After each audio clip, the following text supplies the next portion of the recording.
Dana White changing his tune a little bit as it pertains to Kayla Harrison. Now, the first good news that Kayla ever got was Dana knowing who she was. The second piece of good news she got was Dana saying, I'm not interested. Those are positives, right? Everything starts somewhere. And a lot of times with Dana, he'll put a feeler out. And if he gets it wrong, or if he's just teeing it up in the first place to see what the reaction is, Dana listens to you guys tremendously. He cares what you think.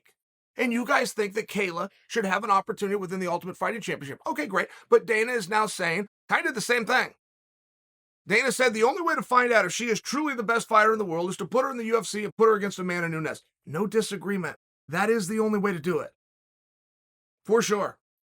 If that's what we're talking about as being best in the world. Now, I've got to remind you guys, and I realize of my redundancy, but I will warn you in advance. You're going to hear this from me 10 more times, which is the story of Amanda and Kayla, who are teammates at the American Top Team, but were training partners. So on Kayla's first day, she rolls in. She's got an Olympic gold medal. She's got another Olympic gold medal in a sport of judo, which is very hard to find good judo practitioners. So this would be something that if you are Amanda, or any of the ladies for that matter, you're going to be very excited about. You're going to want to hear about. I had dinner with Ronda Rousey one time, and I was asking Ronda about judo. So I'm just personalizing this. I don't know very many good judo players. And the next thing I know, she starts showing me with a fork and a knife. Well, if this is you and this is me, and she finally goes, stand up.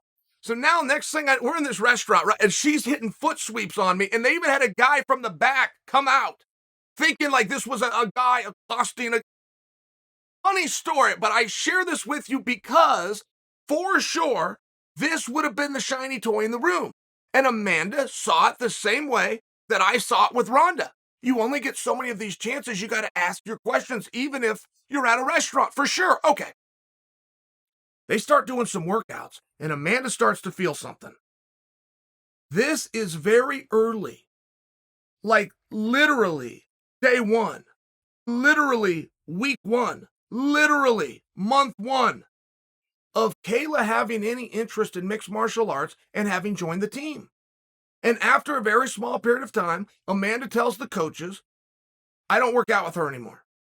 You guys train her, and American Top Team's a little different than the gym that I belong to. We had one practice time.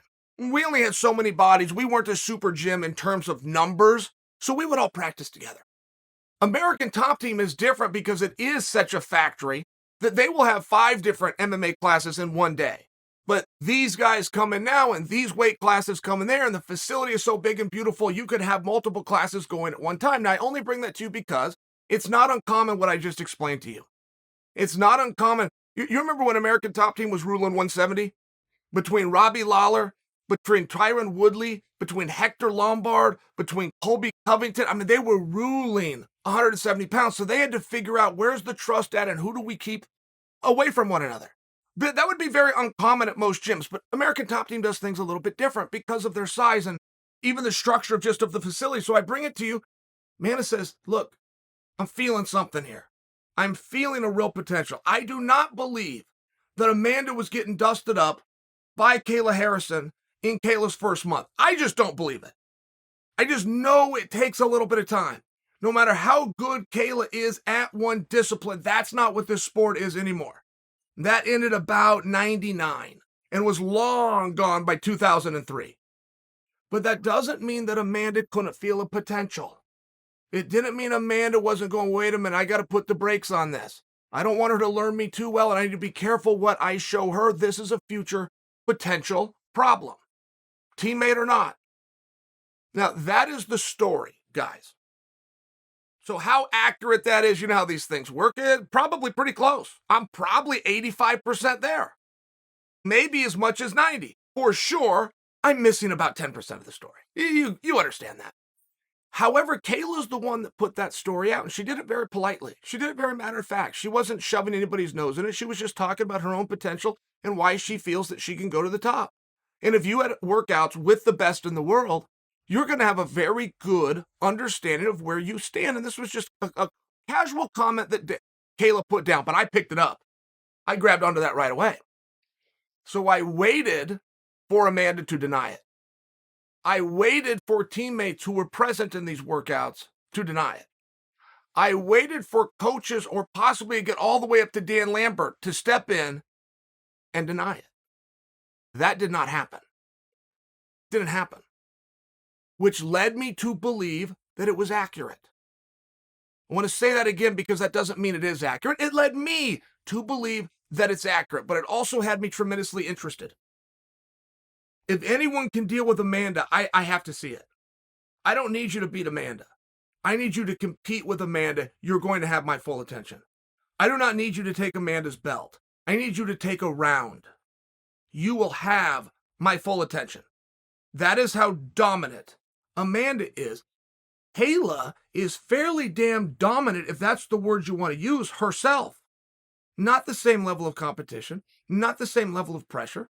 I understand all of these things, but so does Kayla. Kayla also would like to prove, and this is the difference. When you have an amateur star, you have a different mindset. I prefer the NCAA to the pros. I prefer the Olympics to any event because it's not about the money.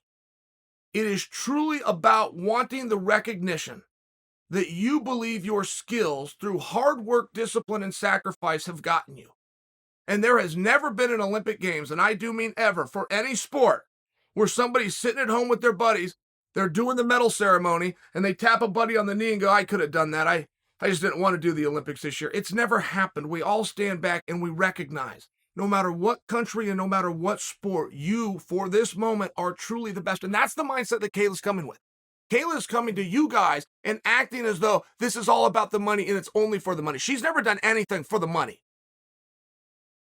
If she had an opportunity right now to sign somewhere else for a whole big jackpot, or Dana said, I'll give you $1, but I'll give you Amanda, and the title's going to be on the line, I guarantee you, Kayla signs with the UFC. That's who she truly is. It's one of the reasons I'm such a fan. It's one of the reasons that I speak about her nonstop, and I want you guys to be fans. I want you guys on board for what's happening here. But the buck stops at Amanda Nunes, period. No matter what happened in those workouts or what she thought she felt or what she's doing to be kind or respectful or what she was foreshadowing for, whoever got to Amanda influenced her to tell the coaches, keep us apart. The buck stops at Amanda Nunes, period. So I want to see that match. Now, Dana is in a precarious position. It would not matter if it was Chris Cyborg. It would not matter if it was Kayla. And it does not matter if it's Amanda. They all are going to need opponents. And if Dana's going to do a 3-fight deal, which would be a little smaller than I think he would do with somebody of Kayla's stature, I think it would be closer to a 5 and maybe even an 8-fight deal, Dana is going to have a plan. And having a plan at 145 has always just traditionally been challenging because of the number of people that are currently participating. Just one of those things. And Kayla is very big for the weight class, and that's according to Kayla. I would never bring a girl's size into it, but Kayla has made this part of the story saying, look, I've only been to 145 one time since I was a junior in high school. It's a challenge for me, but I've proven that I could do it, and I am willing to do it for the right opportunity. That's very relevant because there's discussion right now of the bullet coming up to 135 pounds. We're talking about 145 here, so now the bullet isn't even part of this conversation. And how many young ladies are there that are meaningful fights for Kayla? Because I can only announce one. Amanda, can you guys offer 2 or could you offer 3? And I only bring that because if we are going to have a talk, we are going to have a negotiation, these are some of the things that Dana's going to be looking for. It's not just looking for one night and figuring out who the best is. He's going to look for 4 and 5 and 7 nights and filling up arenas. So it's an interesting dialogue. This is certainly unfolding and playing out right before us. Dana was asked about putting the bullet against Amanda, part 3. And Dana simply said, I don't see any point to it. And I'm so glad, and I hope that conversation ends. That conversation is only being created by one person who is the bullet. If anybody's got a right to an opinion, it is the bullet. So I certainly wouldn't dismiss her. But the bullet does need to understand she's put that out 20 different times to the crowd, and nobody's gotten behind it. Nobody. Nobody is interested in seeing that fight. And it's out of respect to Amanda and the Bullet. We like the fact that we have these dominant. We liked when Roy Jones Jr. ran through everybody. We liked when Mike Tyson was invincible. We get that times 2 right now. We don't want to know.